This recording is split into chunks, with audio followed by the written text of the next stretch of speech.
Okay, UAH Summer Soccer, Phase 2, A and B. Phase 2, A and B. Okay, first three things on A is going to be dumbbell stiff leg deadlifts, followed by hang high pulls, followed by hop ups. First of all, dumbbell deadlifts. On these stiff legs, you want to remember that stiff legs does not mean straight legs. So we're going to have the knees just slightly bent in a position like that, making sure as we're going down we take the weight away from our feet and not directly to our feet. If when you're doing these, your flexibility allows you to touch the ground when you go down, you're going to come up on top of a platform. Okay? The base of what we're doing here, the chest is up high, knees are slightly bent. You're going to take the weight out away from your body to the point where it feels like you're going to fall on your face.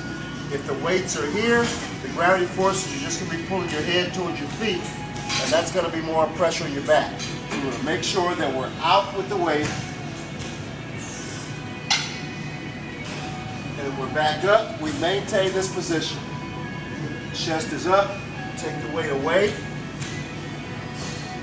maintain this position. Making sure again when you come up we don't do this. One more time. Head's neutral.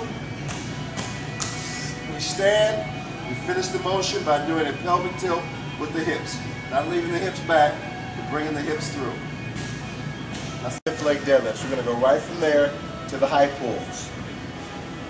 On a high pull,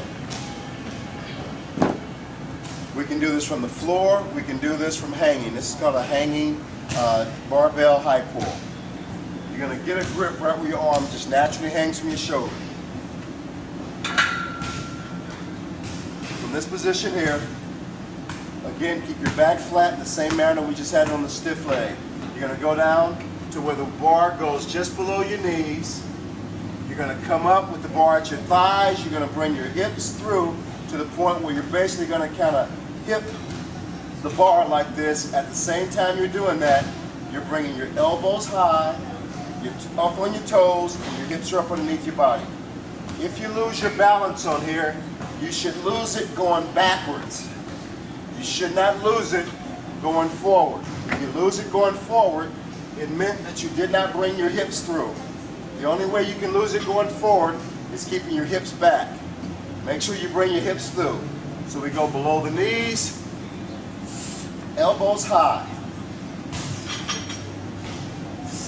The bar remains close to the body. Elbows are up high. That's the high pull. The head's neutral. I'm not doing this, I'm not doing this. But the head stays here. Right there.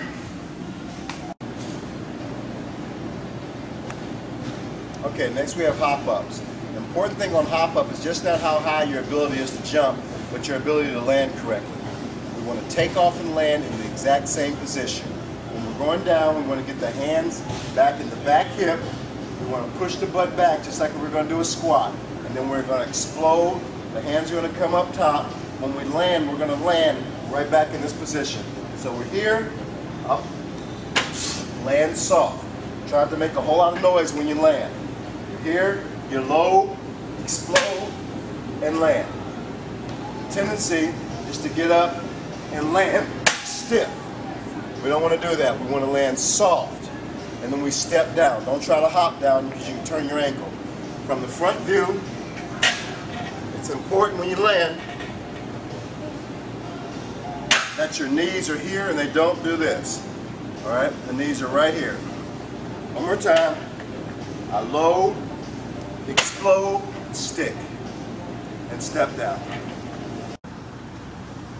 Okay, next three things. We've got the alternate dumbbell lunges, followed by lunge jumps, followed by the calf raise exercise.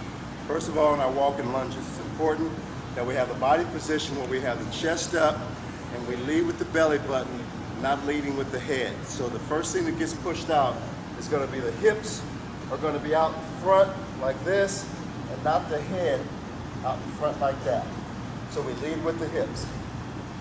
Second thing, we want to make sure that the shins, when we go to step down, are here in this position and not in an angle like that. If the shins are above right in that position right there. Okay? Here we go.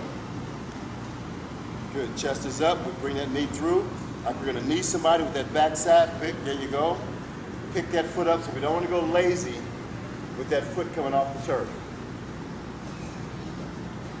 That's it. Good. Okay, that's your dumbbell lunge. Okay, we go right from that, we just drop the weights. We're gonna go right into lunge jumps. Make yourself a make-believe line as if this is a hurdle right here. All right? You wanna straddle that line in this fashion like that. You're gonna load with your back knee going toward the ground like this, and not up here where the knee is going forward. But we load right here, hip and knee, shins perpendicular, so I'm not here. I'm right here. I'm gonna explode up and jump. When I get up in the air, I'm gonna switch my feet, and I'm gonna land in this fashion, ready to do the other side. So I'm gonna get up high when I land, right back here, ready to go. All right, lunge jump. Load, explode. Good, pull those knees up high when you get up in the air. Pull your knees up, that's it, and we land. Elbows are gonna be bent, so we're in our cheek, back pocket, explode. There you go. And up, explode. One more time, up. That's it, good. Okay, we go right there from our calf exercises. You can do a calf machine, whether you got a seated one, a standing, a leg press, it doesn't make any difference. One simple way you can do this, you can just take the very weight that you just had, put your foot and load it up on a 2x4, holding the weight out in front of you in this fashion, and we just pop up with the knee slightly bent in this fashion right here. We don't want to lock the knee out and do this, but the knee is slightly bent. We do this as fast as we can, but still maintaining the knee joint position. Okay, so regardless if you do it on a standing machine, a seated machine, you want to do it fast, but you want to get good range of motion while you're doing it.